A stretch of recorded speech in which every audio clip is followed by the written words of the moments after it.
Hi guys, today I'm going to be doing an honest review of Animal Crossing New Horizons. And is it still a game that's playable in 2025? Now, this game came out in 2020 and it's a cozy game. You play as a character that lives on an island. You use tools to do various things such as fishing, planting and watering flowers, vegetables and trees. You can catch bugs and butterflies with a net. You can chop down trees to get wood. You unlock recipes so you can craft new items, including tools, on your crafting bench.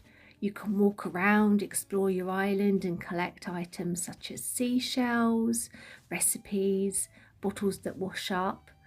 You can use your shovel to dig up items such as money bags and fossils. There's also an interior design aspect, and you can decorate your house with different furniture, different floor coverings and different wall coverings. And you can save up bells, which is the in-game currency, to expand your house and get additional rooms. When you originally start, you do start out off in a tent. You can also go swimming in the sea and collect items by going diving, and you can also cook things if you've got a kitchen.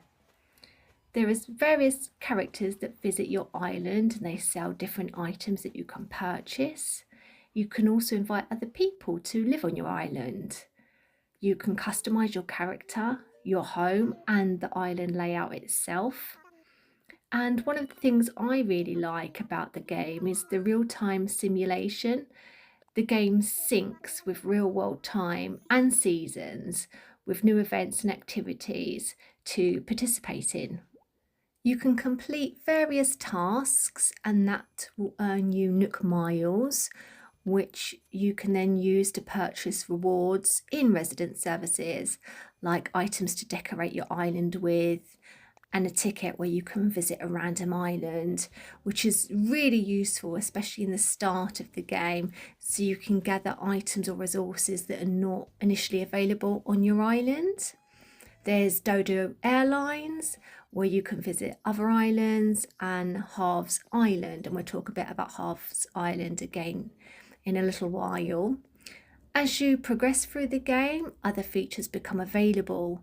There's a museum owned by Blathers, and you can donate your items there that will then be displayed, and that's really nice to walk around and look at how those things are displayed in the island.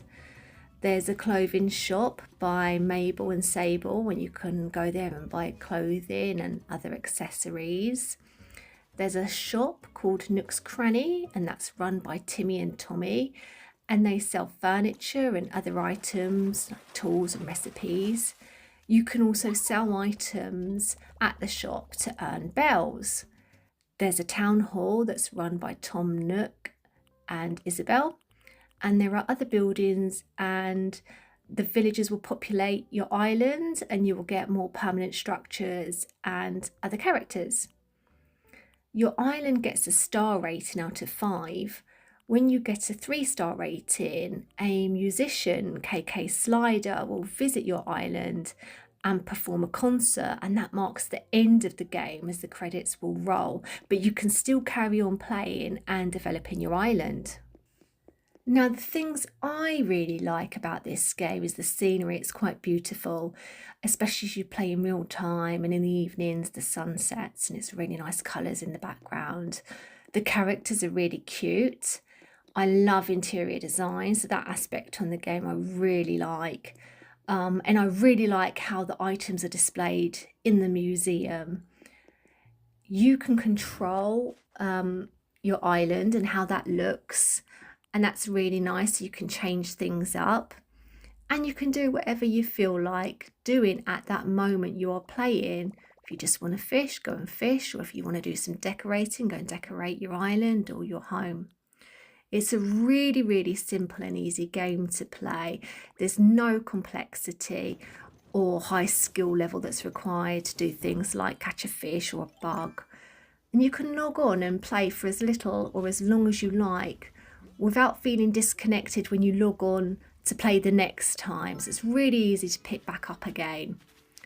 The things I found a bit frustrating, or I still find frustrating about the game, is that some of the dialogue can be a bit long, so I quickly click through that. The amount of bells you need to upgrade your house and unlock the stalls on Halves Island is really high. So on Halves Island there are various stalls you can unlock, and they're 100,000 bells each, and that can take a really long time to get that amount by collecting and selling items. And that's especially slow when you start out and you have limited resources. So that's one of the things that really frustrates me and sort of demotivates me then to completing that aspect of it. Also, completing the collection in the museum, that does get harder as the game progresses and the more you donate, obviously. But I have real difficulties completing the art section in particular, as the places you can purchase art from are limited and occur quite infrequently compared to, for example, catching bugs or being able to catch fish. Now, do I still play this game in 2025?